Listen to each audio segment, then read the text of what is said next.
राधे राधे दोस्तों, कृष्ण शरणार्थी चैनल पर आप सबका स्वागत है। अजा एकादशी पर व्रत रखने और भगवान विष्णु की भक्ति करने से जीवन से सभी पाप नष्ट हो जाते हैं और मोक्ष की प्राप्ति होती है। धार्मिक मान्यताओं के अनुसार जो भी श्रद्धालु भगवान विष्णु के ऋषिकेश स्वरूप की उपासना करता है उसे मृत्यु के बाद विष्णु लोक मिलता है। अजा एकादशी के व्रत की कथा सुनने मात्र से ही अश्वमेध यज्ञ के बराबर पुण्य फल प्राप्त होता है।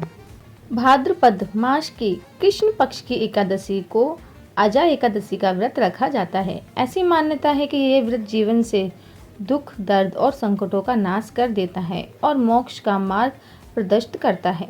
अजा एकादशी का पालन करने से मनुष्य को पिछले जन्म के पापों से मुक्ति मिलती है। इस व्रत को रखने से जीवन में सकारात्मकता आती है और अनेक कठिनाइयों पर विजय प्राप्त होती है।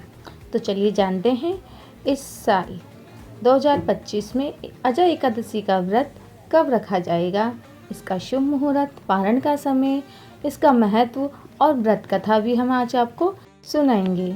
अजा एकादशी का शुभ मुहूर्त। वैदिक पंचांग के अनुसार भाद्रपद मास की कृष्ण पक्ष की एकादशी तिथि 18 अगस्त को शाम 5:23 से आरंभ होगी और 19 अगस्त को दोपहर 3:33 से खत्म होगी। उदय तिथि के अनुसार अजा एकादशी 19 अगस्त को रखी जाएगी। पारण का शुभ समय। एकादशी व्रत का पारण 20 अगस्त को किया जाएगा। एकादशी व्रत पारण का शुभ मुहूर्त सुबह 5:53 से सुबह 8:29 तक रहेगा। एकादशी व्रत का पारण द्वादशी तिथि के भीतर करना अत्यंत शुभ माना गया है। इस दिन द्वादशी समाप्त होने का समय दोपहर 1:58 है। अजा एकादशी पर कई शुभ योग बन रहे हैं। इस दिन सिद्धि योग, शिववास योग बन रहा है।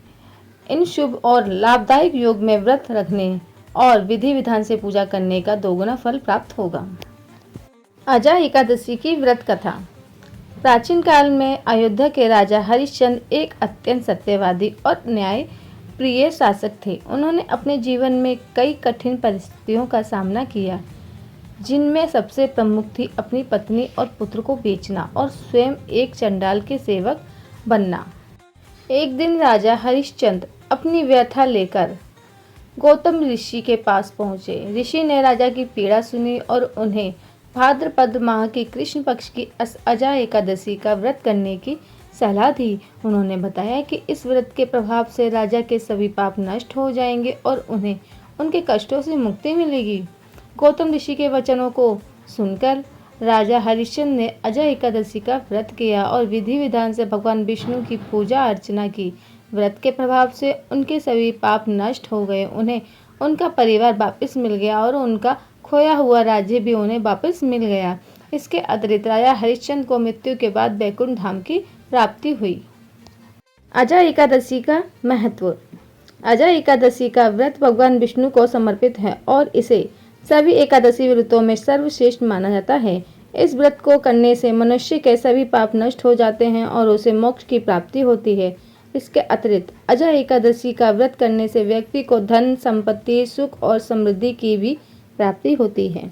तो आज की वीडियो यहीं पे समाप्त करते हैं दोस्तों। उम्मीद करती हूँ आप सभी को मेरी आज की जानकारी पसंद आई होगी। तो फिर मिलेंगे नई वीडियो में नई जानकारी के साथ। राधे राधे।